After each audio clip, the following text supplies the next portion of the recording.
Დადასტურდა თუ არა ქვეყანაში ეგრეთ წოდებული მაიმუნის ყვავილი. დაავადებათა კონტროლის ცენტრი ერთ პაციენტს ამ დრომდე იკვლევს. მას საზღვარგარეთ მოგზაურობის ისტორია აქვს.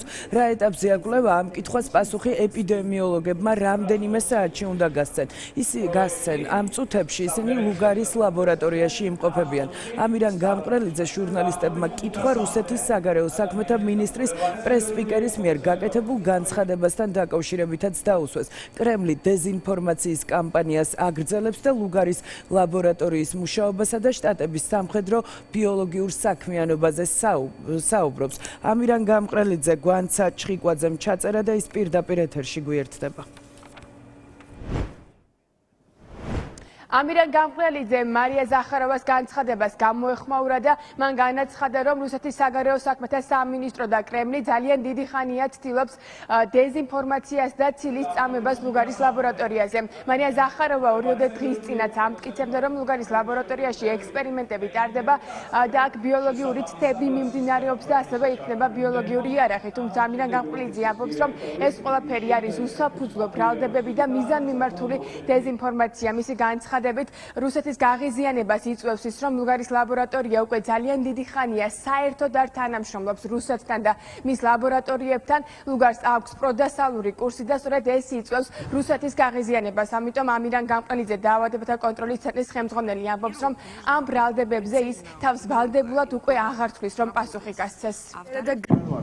სამეცნიერო დაწესებულება, ძალიან გამჭვირვალე დაწესებულება, ჩვენ რა თქმა უნდა ამ პოლიტიკურ განცხადებებს არ პასუხობთ და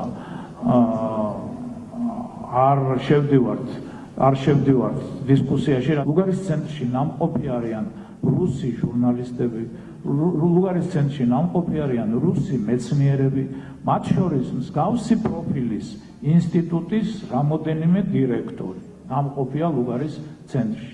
და მათ კარგად იციან, რომ იქ არაფერი განსაკუთრებული არ ხდება გარდა სამეცნიერო კვლევებისა. ეს არის მაღალი დონის სამეცნიერო კვლევითი ბიოლოგიური ლაბორატორია. ამაზე რა თქმა უნდა გაღიზიანება არის, რომ რატომ აქვს საქართველოს დასავლური ორიენტაცია და არა აქვს ჩრდილოური ორიენტაცია. ეს ბევრი საკითხი ერთმანეთთან გადაჯაჭვულია და აქედან გამომდინარეობს ის დაბრალებები შემდგომ რაც არის. ეს არის დეზინფორმაციის კამპანიის ნაწილი.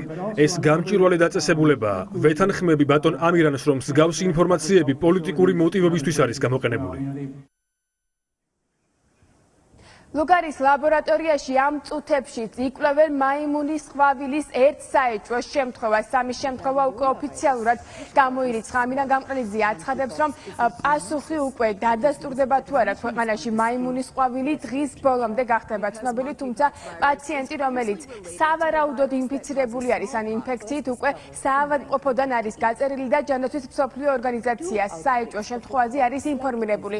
ჯანმომ საგანგაშოდ შეაფასა მაიმუნის ყვავილის აფეთქება და ჯანმო იწვევს საგანგებოს ხდომას მომავალ კვირაში იმისათვის, რომ დადგინდეს გადაიქცევა თუ არა ეს ინფექცია უკვე მსოფლიოსთვის ძალიან საშიშ აფეთქებად.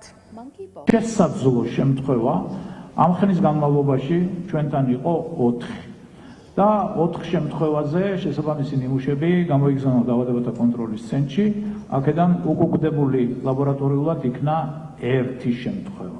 უკაცრავად 3 შემთხვევა. 1 შემთხვევა, რომელიც იყო ღრმა კვლევის საგანი და ჩვენთან რამოდენიმეჯერ ეს გამოცხადდა, რამე თუ პაციენტს ჰქონდა ასევე მოგზაურობის ისტორია და სხვა ეპიდემიოლოგიური მონაცემები, რომლითაც შეგვეძლო გვეთქვა, რომ ეს არის სავარაუდო. იქ ჩატარდა კვლევები, როგორ ვფიქრობთ, რომ დღეს დამთავრდება უკვე საბოლოოდ ანალიზი სეკვენირების, რადგან ეს პირველი შემთხვევაა ძალიან ღრმად და რამოდენიმეჯერ გამოვიკვლიეთ და ვფიქრობთ, რომ შესაბამისად იქნება ცნობილი საზოგადოებისათვის. შემთხვევა სიმპტომების გამოვლენისთანავე იყო მიმართვა სამედიცინო დაწესებულებისადმი, როგორც გითხარით, მისი კონტაქტები იყო ძალიან შეზღუდული და არა მაღალი რისკის კონტაქტები, მათზე ზედამხედველობა დაწესებული, ხოლო თვითონ შემთხვევა იყო სრულად იზოლირებული, სრულ გამოჯანმრთელებამდე შესაბამისად გავრცელების რისკი არანაირად არ არსებობს. დღეს ლუგარის ლაბორატორიაში ამერიკასთან დიპლომატიური ურთიერთობის 30 წელი აღინიშნა. სწორედ ამ ღონისძიების ფარგლებში ლაბორატორიის კარები გაიხსნა ჟურნალისტებისთვის და ამით ლუგარის ლაბორატორიამ კიდევ ერთხელ დაამტკიცა, რომ კრემლის პროპაგანდა ეს არის დეზინფორმაცია და დაავადებათა კონტროლის ცენტრი არის მხოლოდ და მხოლოდ სამეცნიერო დაწესებულება. პირდაპირ